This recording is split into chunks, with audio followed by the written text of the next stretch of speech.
Hey, JT here from Custom Scouts. We just thought it was the perfect opportunity here to show you the difference between the Gen 3 and the Gen 4 bumpers.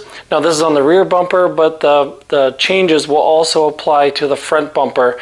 And so what you're seeing here is the same adjustments that we made to the front bumper as well. So seeing them online or on someone's vehicle, maybe on a post, you may think, well, they don't look that much different. But that's why we're highlighting the differences here, just so you see what the difference is. Now this one's stacked upside down on top of this one, and this one's aluminum and this one's steel. They're both heavy duty rear bumpers. It's 1/4 inch aluminum. This is 3/16 steel. But however, just disregard that. It might look a little bit funny, but that's why we're just showing you. The steel one on the bottom here has a flat bottom, so just keep that in mind when we're going through this. So right away, the rear profile here, you'll see, has significantly changed. That's one of the biggest differences here. We've moved this line, or this profile here, significantly inwards here, towards the center of the bumper. So the difference here is only about 2.5 inches, and this is, I think, about 6.5 inches. So there's quite a difference there. So we were able to make this sort of a change here, this drastic of a change, by changing the bottom profile, which we also really wanted to do, but we just didn't know how to do it. So this made it very clear. Once we moved this in, we took this line here and angled it back towards here and straight in this way. What this does is help hide the cross member, the mounting cross member that this would mount to on the rear of your chassis, the rear of your Scout. This is for the Scout 2, by the way. So this, moving this outwards here would cover that, especially when it's in the raised position. Otherwise, if we didn't do that, you would have exposed cross member in this area right here, and it would just not look aesthetically pleasing. So what we did here was drag this profile, comes all the way across to here, starts here again, goes this way, and then comes straight across this way. So you may not be able to see it as much on the camera here, but we're just going to outline it here for you just to give you a better look of that. This red line just outlines the profiles that are present on this Gen 4 bumper, just so you see that it's quite a bit different than our Gen 3 version.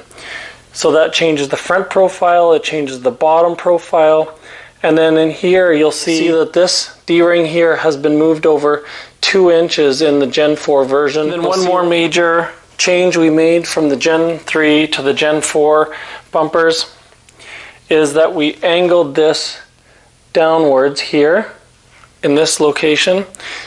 So you can't really see it so much in the camera there, but the angle actually helps the bumper follow the body line a lot better, because the rear quarter panel does this sort of a thing on an arc there. So what that does is, on the Gen 3 version, you would see this whole corner sticking out from the side of the vehicle as you're coming around and walking around the vehicle.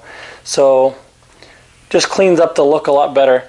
Just to give you a visual of how much of an angle that really is, it's about 10 degrees. So we just want to give you a visual for that. Just turn this over here. That's how much 10 degrees of an angle makes here. We'll slide it over here so you can see a little bit better.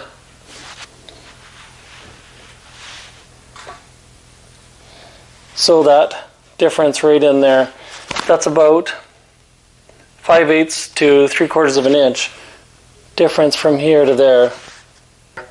So again, that really helps with aesthetics. When you're walking around the vehicle, it fits the vehicle much better, or that fender profile a lot better. So now we're going to move around to the rear, and we're going to show you the rear mounting brackets and the changes that we made there. So here, now that we've flipped the bumpers around, you can see the difference here between the Gen 3, the steel version here, and the Gen 4 aluminum bumper that we just showed. However, the steel bumper will look just the same as this aluminum version in this Gen 4 style. So you can see here in the newer style we've dual drilled. This is a 1-inch separation here between these bolt holes, this pattern here, so that it just allows you to move it up or down that 1 inch if you have a 1-inch body lift.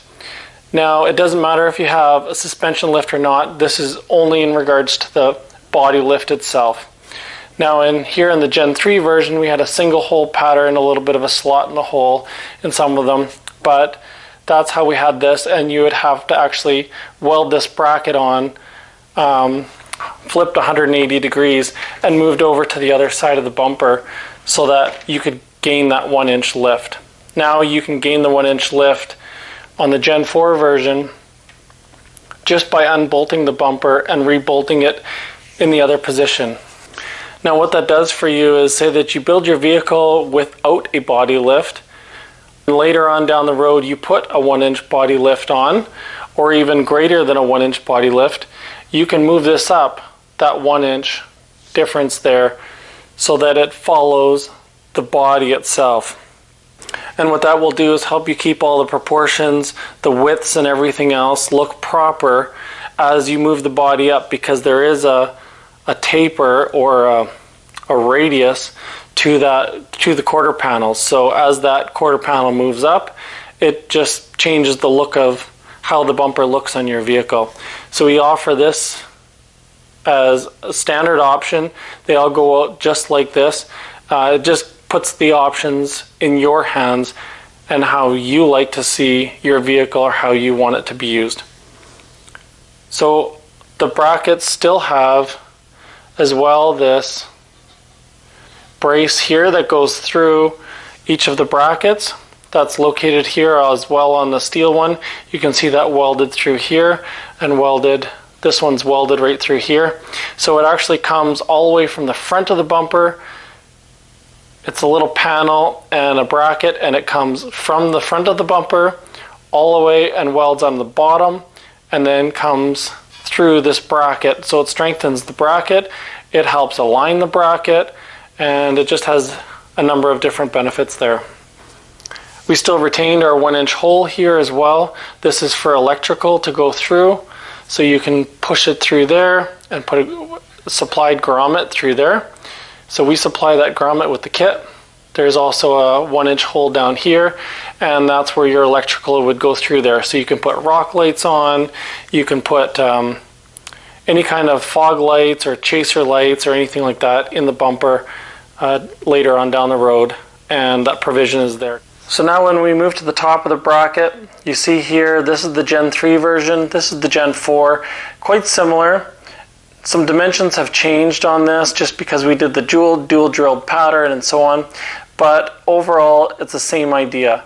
We've retained it for aesthetics reasons, but mainly for the strength of it.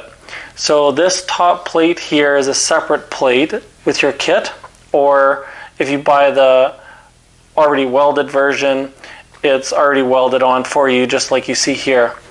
But instead of just having a 3-sided bracket, the weld across here really helps with rigidity of the bracket, left and right movement.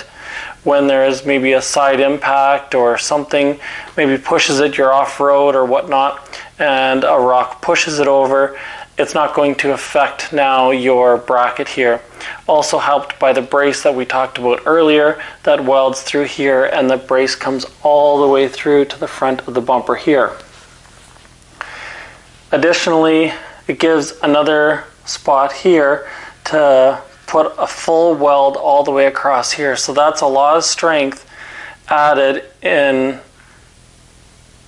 by allowing this weld in here. So now it's welded all the way through here and through here and through here, 3 sides, and then this 4th weld across here. So just providing the strongest bracket mounting system that we can.